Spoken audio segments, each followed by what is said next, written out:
Hi hello അസ്സലാമു അലൈക്കും വറഹ്മത്തുള്ളാഹി വബറകാതുഹു. പ്രിയപ്പെട്ട കുട്ടികളെ, ഒരുപാട് ലൈവുകളും ക്ലാസ്സുകളുമായിട്ട് നമ്മൾ നിരന്തരം ഡെയിലി കണ്ടുകൊണ്ടിരിക്കുകയാണ്. നമ്മുടെ പരീക്ഷ എത്തിക്കഴിഞ്ഞു. ഇതാ മണിക്കൂറുകൾ കഴിഞ്ഞാൽ നമ്മൾ പരീക്ഷാ ഹാളിലേക്ക് കയറാൻ നിൽക്കുകയാണ്. പരീക്ഷയ്ക്ക് എന്തൊക്കെ കാര്യങ്ങളാണ് നിർബന്ധമായും നമ്മൾ അറിഞ്ഞിരിക്കേണ്ടത്, എന്തൊക്കെയാണ് നമ്മൾ നിർബന്ധമായും ഫോക്കസ് ചെയ്ത് പഠിച്ചിരിക്കേണ്ടത് എന്നൊക്കെ നമ്മുടെ ലൈവുകളിലൂടെ നമ്മൾ ഓരോ മോഡൽ ക്വസ്റ്റ്യനുകൾ റിപ്പീറ്റ് ചെയ്ത് നമ്മൾ ചർച്ച ചെയ്യുന്നതിലൂടെ നമ്മൾ ഡിസ്കസ് ചെയ്തിട്ടുണ്ട്. അപ്പൊ ഇനി നിങ്ങൾക്ക് കൂടുതൽ സംശയങ്ങളൊന്നും ഉണ്ടായിരിക്കില്ല എന്നാണ് കരുതുന്നത്. ഇത് നമ്മുടെ പരീക്ഷയ്ക്ക് വരുന്ന ചോദ്യങ്ങളുടെ കേവലം ഒരു പ്രിഡിക്ഷൻ മാത്രമാണ്. അപ്പൊ നമ്മുടെ പരീക്ഷയ്ക്ക് ഏതൊക്കെ ചോദ്യങ്ങളാണ് വരിക, ഏതൊക്കെ ഭാഗത്ത് നിന്നാണ് ചോദ്യങ്ങൾ ഉണ്ടാവുക എന്ന് നിങ്ങൾക്ക് നമ്മുടെ ക്ലാസ്സുകളിലൂടെ ലൈവുകളിലൂടെ ഒക്കെ ഒരു ധാരണ കിട്ടിയിട്ടുണ്ട്. പ്രിയപ്പെട്ട കുട്ടികളെ, പരീക്ഷയ്ക്ക് നമുക്കൊരു പാരഗ്രാഫിൽ നിന്ന് ചോദ്യങ്ങൾ കണ്ടെത്തി എഴുതാനുണ്ടാവും. ആ പാരഗ്രാഫ് നമ്മൾ ഒരുപാട് പാരഗ്രാഫുകൾ ഡിസ്കസ് ചെയ്തിട്ടുണ്ട്. നമ്മുടെ ടെക്സ്റ്റ് ബുക്കിൽ നമ്മൾ പഠിച്ച ഏതെങ്കിലും പാരഗ്രാഫുകളുടെ പേര് മാറ്റിക്കൊണ്ടായിരിക്കും നമുക്ക് പരീക്ഷയ്ക്ക് ചോദിക്കുക.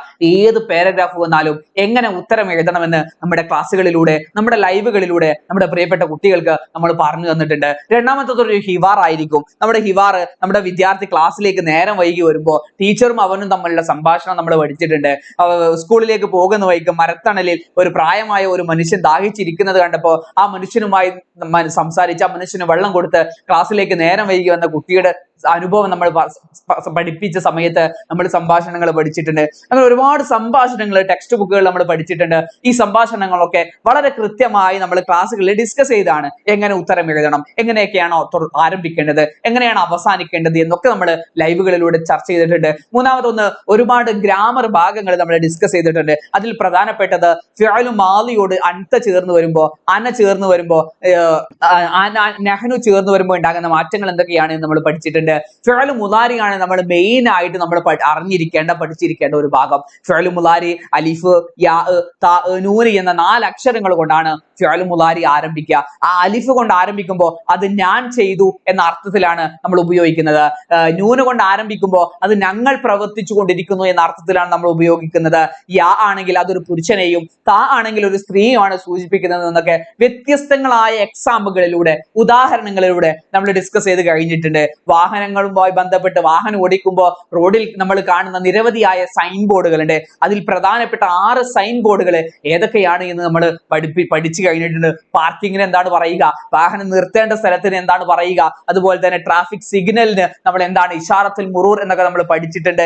സീബ്ര ലൈൻ നമ്മൾ പഠിച്ചിട്ടുണ്ട്. ഇങ്ങനെ ഒരു 5-6 കാര്യങ്ങൾ നമ്മൾ പഠിച്ചിട്ടുണ്ട്. ആ ഭാഗത്ത് നിന്ന് നിർബന്ധമായും പരീക്ഷയ്ക്ക് ചോദ്യങ്ങൾ നമുക്ക് കാണാൻ പറ്റും. മറ്റൊന്ന്, നമ്മൾ പഠിച്ചിട്ടുള്ള ഒരു കവിതാ ഭാഗത്ത് നിന്ന് പരീക്ഷയ്ക്ക് ചോദ്യങ്ങൾ വരാനുള്ള സാധ്യതയുണ്ട്. വെള്ളവുമായി ബന്ധപ്പെട്ട് നമ്മൾ 1ാമത്തെ യൂണിറ്റിൽ കാര്യങ്ങൾ പഠിച്ചിട്ടുണ്ട്. ആ വെള്ളവുമായി ബന്ധപ്പെട്ട് പോസ്റ്ററുകൾ, പ്ലക്കാർഡുകൾ തയ്യാറാക്കുവാനുള്ള കാര്യങ്ങളൊക്കെ നമ്മൾ ലൈവുകളിൽ ഡിസ്കസ് ചെയ്തിട്ടുണ്ട്. ഇനി വരാനിരിക്കുന്ന ലൈവുകളിൽ നമ്മൾ വീണ്ടും റിപ്പീറ്റ് ചെയ്ത് നിങ്ങളെ അത് പഠിപ്പിച്ച് നമ്മൾ എന്ത് ചെയ്യും, പരീക്ഷയ്ക്ക് പറഞ്ഞയക്കും. അതുകൊണ്ട് മക്കൾ ഒരു കാരണവശാലും പേടിക്കണ്ട.